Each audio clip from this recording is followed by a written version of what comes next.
everybody. I'm Kate Conroy. And I'm Vinny Savatello. And this is Other People's Business, which is the podcast from the New Jersey Business and Industry Association, the largest statewide business association in the country. We release a new episode every other Wednesday, so be on the lookout for that. Shout out to New Jersey Manufacturers Insurance Group.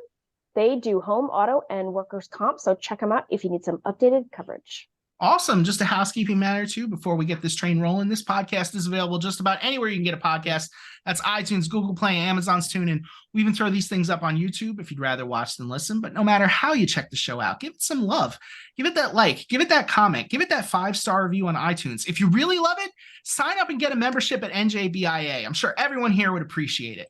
But with all that out of the way, our awesome guest today is actually Ginny Hill. Now, Ginny was actually a guest of ours on a previous episode of our show back in, I want to say, 2018, 2017, somewhere in that range, pre-pandemic. A lot has changed in the world since then.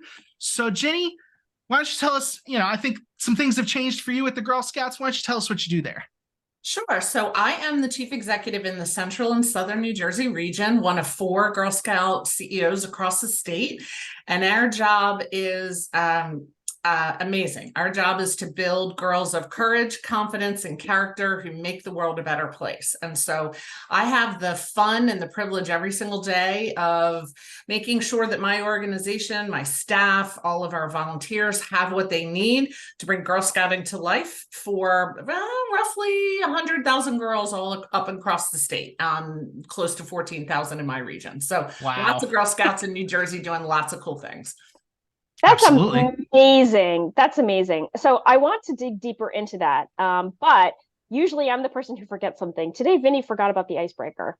Did I do that? I'm so sorry. Totally we can go backwards. Yes. So I want to dig deeper into that. But first, we'll come back. That's a lot of girls, by the way. 14,000 girls just in your region. That was a lot. Mm-hmm. Holy moly. Okay. So yeah, the icebreaker today is, what are you currently binging? And I can go first. Go ahead. So I just started and finished over the weekend, the long holiday weekend. Maisel, The Marvelous Mrs. Maisel. Oh. I had been dragging my feet on it because I loved the first season and progressively hated worse seasons 2, 3, and 4. And this sort of redeemed itself. But I thought it was pretty good. Yeah. Ginny, did you see this show? I was sort of in Kate's camp. I watched the first season of Mrs. Maisel. Second season was not doing it for me, so I off-ramped at that point. Okay. Yep, thank you. And you know what? I think I was telling Priscilla Holtz, our GA chief, last week, I think that if you want to see a perfect hour of television, Mrs. Maisel season 1, episode 1 is fantastic. It is. Yep. I would agree. But it just kept getting worse and worse and worse. And I hate shows, forgive me, God forgive me. I hate shows like I Love Lucy because I feel like they infantilize women and they take away their agency and things just happen to them because they I don't know, their husbands or whatever. Mm-hmm. And I felt like Maisel was in that. It's weird using that as an example because 100% Lucille Ball was like the boss. I know. She was. But at that time, couldn't represent that on TV though because she bucked the societal norms. Yeah. Absolutely. She totally did. Yeah. So anyway, Maisel kind of pulled it out toward the end. I'm glad I finished it. The best scenes were when she was on stage performing comedy. So yeah. I agree. Yeah, it's not a spoiler for me to say like it all works out for her because it's like one of the first things they tell you in the season. So they work their way backwards. It's like she will make it. She will be like a mega ultra star. And so it was nice kind of watching it get to that point. Like, how is she gonna, because things in that second and third season were kind of floundering for her. Like she was stalling, she was puttering out. And even in the 4th season, like things aren't going fantastic for her. But just knowing that it was going to end in like a really happy place, like I stuck it out and I liked watching it. I don't know. Yeah. Underscores the importance of the writers. Sure. In a Hollywood writing streak, really does underscore that for sure. Absolutely correct. Yeah. Ginny, what are you binging? So I actually this weekend started Yellowstone. So I had episodes in the 4th and 5th season of episode kind of episodically. And one of the TV networks was running a marathon this weekend. So they went all the way back to the beginning, episode 1, and all the way through. So I set the DVR to record everything, so I didn't have to pay for it. You know, that $1.99 an episode on demand. Yeah. And now it all makes sense. Like all of it I watched, and so like, oh, now I know why that is. So I'm really enjoying it. I'm about haven't been just sitting in front of the TV all holiday weekend, but did watch a fair number of episodes. So I intend to finish it hopefully in the next 2 to 3 weeks. So catch it when I can. So I have so many questions because I have not watched any episodes of Yellowstone, but everybody keeps telling me I have to. And from the outside looking in, it reminds me a lot of Succession. Like there aren't a lot of people you can root for on Yellowstone. They all look terrible. Is that right? Well, I think that the one thing about it that is really interesting is there's moments of real humanity where a character makes a decision that you think they don't have any options to make another decision. I mean, certainly, yeah, there's a lot of, okay, that person's getting on my nerves, let's just kill them. And that's what we do in the wild, wild west, which is not how we, choose to live in the civilized world, right? So that part is not unredeemable. But some of the situations, I mean, there's an undercurrent theme of the tension between the white community and the Native American communities, and sort of historically, what does some of that look like? That I think is really interesting and gives a different view. There's a theme of violence against women that kind of reverberates through, which certainly matters to me because of the mission-based work. So and the plot takes lots of twists and turns. So that's the part that, I haven't gotten to a place yet where I'm like, oh, I don't really care what happens next. I really want to see what happens next. So nice from that perspective. Once again, underscoring the importance of the writers. Yep, absolutely. Absolutely. Ben, what are you binging? I guess I've been binging 2 shows. I'm gonna let you pick which one I talk about. It's either the guilty pleasure or it's the big flagship show we talk about on this show from time to time. Go. What big flagship? What flagship show? Like the kind of thing like a Yellowstone or a Maisel, that kind of thing. Yeah. I don't know what the guilty pleasure is. What is that? All right, so I've been binging WWE's Most Wanted Treasures. It's like a show where the World Wrestling Entertainment, they're trying to put together like a museum of some of their stuff from like back in the day.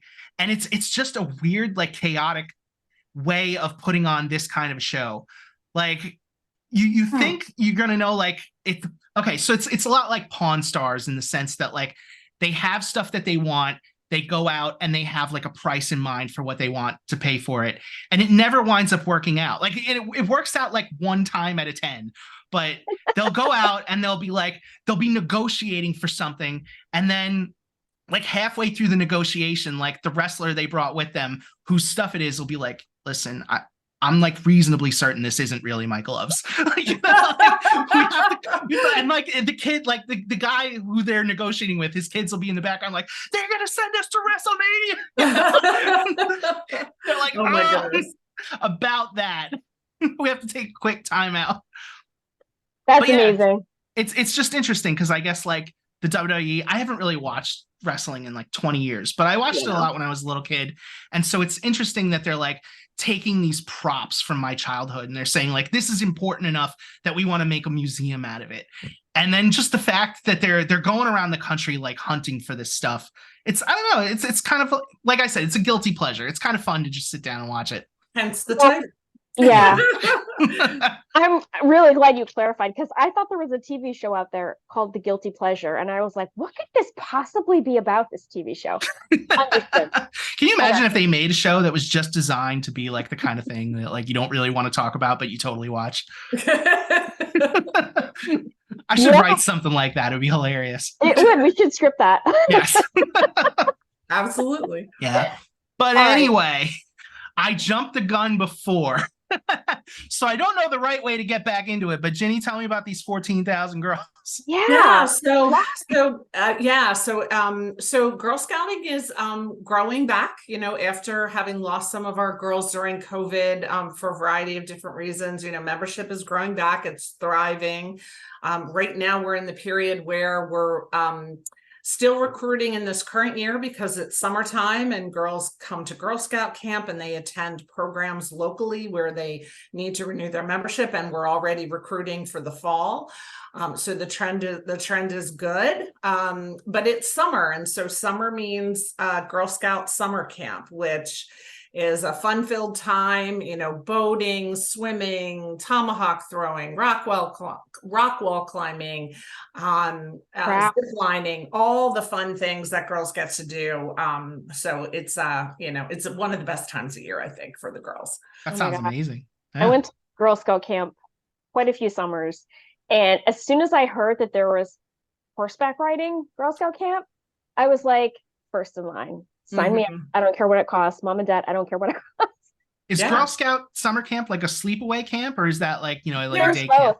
Yeah, there's both. So we have options that range from 1 week residency camps to even the day camps. Most of the day camps have one night during the week where all the girls sleep over. Usually it's Thursday night, because then they go home Friday and they're tired. And so, and then they get the weekend to kind of bounce back. So yeah, that's sleep away, stay away from home part. Absolutely. What's like the minimum age for, I mean, I know like anybody could probably do it, but what do you think is like the minimum age for a sleepaway camp? Like my daughter would be despondent if we just shipped her off. As much fun as I'm sure she'd have. It does really depend on the girl, right? So several years back, I visited one of our camps where we were having Girl Scout resident camp. And there was a little Girl Scout who was had just finished kindergarten and was going to first grade. Now, the circumstance was such, her older sister was also a Girl Scout, and she was at the camp at the same time. They weren't in the same unit. She was with the younger girls and her sister was with the older girls. But I think knowing that her sister was there, she felt more comfortable and she was having a great time. And I looked at her and thought, oh goodness, I never would have been that child in kindergarten. In fact, my memory of Girl Scout summer camp is that my very first Girl Scout camp experience was resident camp. My parents dropped me off on Sunday and they were coming back the next Sunday. And I cried for 3 straight days. And that was back in the day when, the only way to get back in touch was to take my little baggie of quarters and go to the payphone and call home. And every time I did, my mother would say, tomorrow will be a better day. You'll have fun. The weather's great. Talk to you later, and hang up. Right. And there was no coming to get me. She was optimistic, but not sympathetic. She just kept saying, it'll be fine. You're going to have fun. And I've reflected on that a lot as now that I'm leading in Girl Scouts. The 4th day was finally the day that I decided to stop crying and try to figure out if I could have some fun, and allowed the counselors to coax me into things. Like the thing I could still remember like it was yesterday was getting into a canoe. Let's go in the lake, we're going to canoe. And I was horrified because it was murky water. I couldn't see the bottom. I had never swam, barely even in the ocean at that point as a child. And so it was a huge, like, outside my comfort zone moment. But then you fast forward to the end of the week and I was having so much fun. I was sad that I was going home. And see, that's the kind of things that Girl Scouting gives girls the opportunity to get outside of their comfort zone, but in a safe space where there actually is some fun. And then you learn like, oh, maybe I was a little scared, but I'm going to try it anyway and see if I like it. And look, I learned to like what I was doing, and who would have known, my parents had picked me up. It would have been a very different story, but they didn't, they sort of said, you'll be good. I was going to say, I'm sure I would have cried until somebody stuck a tomahawk in my hand and I'd be like, I'm allowed to throw it? You're encouraging me to throw it. That is, yes. Well, I won't get in trouble at all. Yeah. Well, and there are so many cool activities. And then, the part that I did like, even though I was terribly homesick, was I had gone to Girl Scout camp with a friend, another Girl Scout from my troop. I did have the opportunity to meet other girls. I remember one of them, she and I were pen pals for a couple of years after that. And so that camaraderie of meeting other girls and having fun together and giggling in the tent and all those things that, we want kids to enjoy, our Girl Scouts get to do when they go to summer camp. You are you are totally making me remember all of the things. Oh my gosh. Yeah. We were one year, my group at camp was the polar bears. Do you know what the Wow. polar bears are? Do you remember that? I don't know what the polar bears are. That might have been just a name for your particular Girl Scout counselor at camp or something. No, we were the group that had the privilege of jumping in the lake at 6 a.m. to like Oh, close up. Every week it was a different like camp group. okay. I'm sure we were arranged by age. But anyway, yeah, we were the polar bears one year. And yes, I hadn't thought about my pen pals from camp in 20 years. But yeah, we Yeah. wrote each other. Yeah. This was pre-internet and pre-affordable long distance. So we were writing each other letters. Letters. You Yeah. should send one of them a letter like now and be like, "Dear Melissa, I just got your letter. I'm so sorry. Yeah. Yeah. Well, that Let was me really fill you in fun. on everything that's been going Yeah. on." Yeah. In fact, behind me here, I'm sort of pointing that patch that is a shadow box that has all my Girl Scout badges and awards that I could find that I put together when I got the job. The big patch in the middle is from my Girl Scout summer camp that I used to go to. So nice. I I kept love it. that patch as a badge of honor after I had that Girl Scout summer camp I experience. love it. So, how many camps do you think there are in the tri-state area? There's got to be Oh my gosh. In the tri-state area alone, I would bet there's somewhere in the nature, if you count Pennsylvania, Delaware, the closer boroughs to New York, is probably about 20 Girl Scout camps. okay. So Girl Scouts nationally, we have a fair number of camp properties. Not all of them are the same. So in our region this summer, 2 of the properties are having summer day camp. One of the properties is open. We call it for troop and family camping. So it's for weekends, or if a family wants to camp, a Girl Scout family wants to camp for a week, they can go there and they get access to the same amenities that our Girl Scouts do at day camp. And then there are resident camps. So there's a little bit of everything for everyone. And, in today's environment, the other thing that we are really working hard to do is to intersect what the girls love about being outside and what they learn in camping with some of our science, technology, engineering, and math, our STEM badge programs, because girls love to do things like our citizen scientist badge, where they kind of learn about how to do scientific exploration and, how would a citizen scientist know if something is wrong with this water supply? Like what would it look like? What would it smell like? How would they investigate it? So they kind of learn some interesting, fun concepts, and then they earn a badge as a result. That is amazing. Really I love neat. that. Yeah, it's really neat. When you say amenities, I'm picturing like people throwing tents with like a fire and roasting stuff. Like, what is the actual reality of what Girl Scout camp looks like? Yeah, well, there are platform tents still, which is how I camped so many moons ago when I was a Girl Scout. We have cabins. We have some larger buildings that are more equivalent of a lodge. So where an entire Girl Scout troop, 20 some girls, a fair number of adults could all sleep in one building.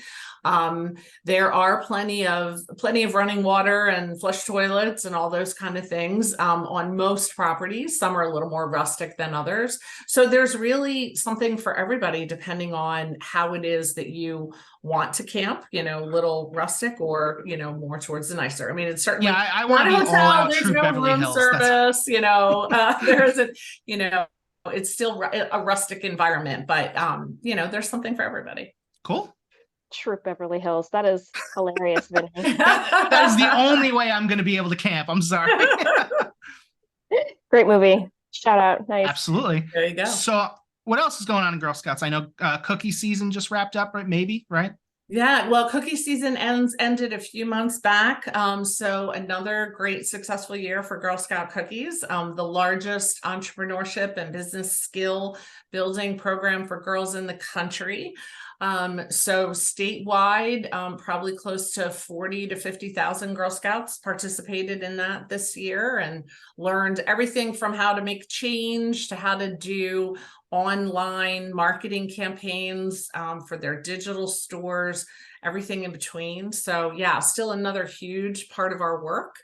And then, I already mentioned STEM, but I think in the next couple of years, you're going to see, especially us in New Jersey, do some really interesting and different things with STEM, whether it be mobile centers that we can drive around communities and bring some of our hands-on STEM programs to kids in underprivileged communities, to some interesting badge programs that we'll launch, and kind of everything in between. Because there's tons of opportunity for jobs in New Jersey and in fields that touch STEM. I mean, even what we're doing right here, right now is considered a STEM connected field. It uses technology. And so girls need to know what all these careers are, and part of how we pique their interest is through our badge programs. So, and you can never start too young. I gotta say, thank you for saying that, because I just think we're having fun, and now I feel all like, oh yeah, no, now I'm look STEM. at us, Look at me. Yeah, you are. Yeah. So I mean, because there's a piece of it, where there's interaction between the technology and the people and how you do it and the marketing side of it. I had the opportunity recently to tour a new corporate office from one of our local New Jersey businesses that I have never seen anything like it. I mean, I've been in places where you walk in the room and the lights go on and off automatically, those are on sensor. But this place had interactive technologies where you walked up to a wall and all of a sudden video came on, and displays that used 3D technology that I had never seen before. And so all of those things, there's so many jobs behind that we want girls to learn about, because who knew, and if they don't see it, they don't know that it's there, right? And so that's part of our job, open up the world for them. Yeah, I remember, I don't even remember who said it, but somebody was talking about the kind of stuff that, let's say like I do, like the podcasting and editing a video and whatnot. And they were telling kids in high school, like when you were in kindergarten, certain jobs in that field just didn't even exist. right. And now here we are, and we got to adapt, and the world moves. But yeah, it's very cool to think about it like that, like how quickly the world moves and how well Girl Scouts does at preparing people for it. Yeah. I mean, and that's, the research is pretty clear that, in the middle school years, girls still off ramp in challenging science and math courses at a higher degree than boys do. There's a lot of social reasons behind it, but one of them that we know and that we directly work on in Girl Scouting is building their self-confidence, right? So that little voice inside you, does it say, I can try, I'm just going to keep trying, or does it say, I can't do this, I'm not smart enough, I'm not quick enough, I'm not whatever fill in the blank enough is. And girls still unfortunately fall prey to that way too often. And so our job is to bolster their self-confidence so that at least they'll try. It's, we're not trying to make a little mini scientist out of every Girl Scout, but we certainly want them all to know that, their academics are important. The hands-on programs we offer them bring some of what they learn in the classroom to life. And then as they get older, we start, even middle school, we start exposing them to all these different cool jobs so that they have that frame of reference as they go through high school and then on to college, work, trade school, community college, whatever path they choose. Yeah.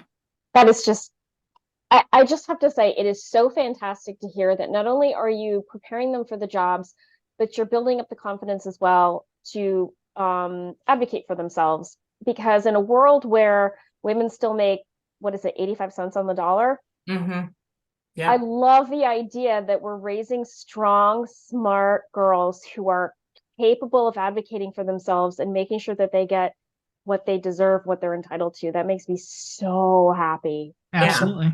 Yeah. Yep. We want to be the change that we see for the world. That is Yeah. Love it. All right. On that note, we're going to take a quick break. And when we come back, we're going to play a lightning round. And welcome back. It is now time for our lightning round game, which today is brought to us by Delta Dental. Ginny, are you ready? I'm ready. All right, here we go. Favorite pizza topping? Pepperoni. Absolutely. Great choice. Great choice. Yeah. I'm still waiting for somebody to say something terrible like anchovies and pineapple. We've had it happen before. We've definitely had it happen before. No. We look like jerks whenever we judge it, but we're not wrong to do it, if I'm being honest. It hasn't been anything as bad as anchovies and pineapple, though. Sure. All right. Greatest TV show ever made? Oh, wow. That one's hard. Greatest TV show ever made. I don't know. I can't think of any. I can't think of one. I like too many TV shows, but one of the ones that I'm currently, so I am a drama person. I'm currently watching clips of Dallas on YouTube. Oh my God, that's amazing. So I will confess to that. I've heard a lot about that show. I've never seen it, but I know that people there's like 14 seasons or something. Like people get sunk into that. Yes. Yeah. There is a reason that Aaron Spelling died a multimillionaire. He makes good TV. Yes. Didn't mean it. I never had an Aaron Spelling show I didn't like, so that is for sure. Thank you. That is a really, really good line. I've never met an Aaron Spelling show. Never had. Yeah, no, it's true. Yep. All right. What's the most daring thing you've ever done? Ride a motorcycle with no lesson. Oh my God, that's crazy. I'm just gonna put this right out there, Ginny. We love you. That's not daring. I never knew irresponsible. Yeah, it probably not. Did it a long time ago, but that was what came first to mind. That's courage. Girl Scouting taught me be courageous, try new things. Wow. Sure. Good job. I'm very impressed. How did it go? It went fine. One of my friends followed me in a car. Yeah, she followed me in a car, and it wasn't very far, but it still was something that I'm like, I can't believe I did that actually. Me either. Seriously, that's incredible. All right. Favorite restaurant in New Jersey? I'm pretty fond of Cafe Lombardi on Route 70. That's one of my favorites. Okay, shout out to Cafe Lombardi. I don't want to make a judgment call here. Is it an Italian place? Yes, sir. I'm judging just based on the name. They do seafood really well there too. Okay. All right. Farthest from New Jersey you've ever been? Farthest from New Jersey I've ever been? I guess that would be Europe. Is Europe? Okay. Yes. Where'd you go in Europe? Italy, France, Switzerland. Italy, France, London, England. Nice. Very, very cool. And hopefully Greece will be coming up in the next year and a half or so. So you're a traveler. Were these all one trip other than the one coming up? Or I am. Yes, that was one trip. And then, yes, this will be hopefully the next one. Okay. Nice. Very cool. Morning person or night owl? Night owl, for sure. Absolutely. All day long. Night owl all day long. Yep. Speaking Vinny's language. All right. And last question. How many cats is too many cats? 5. And I think we have a winner. I think if there was a trophy to give out, I think Ginny just won it. Because once upon a time I had 4. So I can't say 4, so I have to say 5. I want to say every single person who's come on this show is like, any cats is too many cats. Maybe one at some point, but it hurts Kate right in her soul every time somebody says it too. No, I had 4. I was a cat person for many, many years. Right. Currently we have no pets, but we had 4. And I still, just recently I said to my husband, I'm thinking about getting a kitten. And he said, yeah, okay. And then where's the kitten go when we travel? Right. So that's the challenge. It comes with. Yeah. Well, no, you can't do for a cat. No, cats are creatures of habit. They need things to be just so every single day. Okay. Yep. Yes, they do. Yes, they do. They're creatures of routine. Oh my gosh, that was a great lightning round. I'm so happy with the many thanks to Delta Dental. Fellow cat person. Yes, big thanks to Delta Dental for sponsoring that. And wow, I don't know what to say now. So I'll pick it up from here. Earlier in the show, you mentioned that you guys are getting geared up for, what was it? Recruiting? Yeah, recruitment. Yeah. And it kind of struck me because I never thought of Girl Scouts as something that needed recruitment. Like it was sort of the thing. I have a daughter. When she became of age, it was almost just assumed we were putting her into Girl Scouts. So what's actually involved in Girl Scout recruitment? Yeah, so it's interesting you say that, Vinny, because for many families that is the way, right? So my daughter's, or I can't wait for my daughter to be old enough so she can be a Girl Scout. When does that happen? And that typically tends to be families that either mom was a Girl Scout or grandma was a Girl Scout, or maybe dad was a Boy Scout. You know, they have a scouting history and a legacy. Yeah. But we have lots of families in New Jersey that are first generation to this country, and so for them, Girl Scouts is not something that they are familiar with. So we have a very concerted effort to get out into communities and let people know about Girl Scouts, about the value that we provide to their daughters, about the activities that a girl would participate in as part of Girl Scouts. Because of our model, it is a wonderful way for parents and girls to engage in Girl Scouts together. So, you know, we have dads who are Girl Scout volunteers, we have moms who are Girl Scout volunteers, you know, and so we really focus on engaging the whole community. And you know, and also we have a term that we're using in Girl Scouting right now. It's called cultural humility, right? So we want to honor the cultures and the backgrounds of all the different communities across the state. Oh, I like it. As part of our membership, we don't presume to have you know, a full understanding of what some of their cultural norms. So we approach those communities with cultural humility. We want them to feel as though they're part of our Girl Scout family. And that means, you know, we'll work to build that relationship with them. What's that like? How do you, and I'm not saying you have to give me the exact pitch for every community, but Yeah. What's it like kind of changing the pitch for each community? Well, for one, I'll give you one example. So in the some of the Latina communities, it is really not in their cultural norms for their daughters to go sleep away from home at younger ages, right? So a little bit more of a maternalism culture where, you know, they protect their children, they keep them close to home. And so in order to respond to that, first off, we have to acknowledge that, right? That is part of what makes them them. And we want to honor that. And so things like our troop and family camp out options are ways for the families to come to camp to see how it works, and hopefully get comfortable enough that they want their Girl Scout to come, even if they can't, right? But to really make sure we're opening ourselves up and sort of designing our operation to honor all those things. We also have lots of families where the parents are working multiple jobs and they really can't afford the time to be involved in Girl Scouts, and that's okay, right? So we make sure we recruit other volunteers to help support those troops so that the parents don't feel the pressure of having to volunteer just because their daughter would like to be a Girl Scout, their girl. Mm-hmm. Okay. Yeah. Anything coming up you want to promote? Well, probably the next big exciting thing in New Jersey is that the governor has declared October 11th the Day of the New Jersey Girl. So we don't have all of our plans yet together, but I think we'll do something to celebrate on October 11th. So stay. What does the Day of the New Jersey Girl entail? It's just an observance. It's a day that we're going to honor girls in New Jersey. So sure.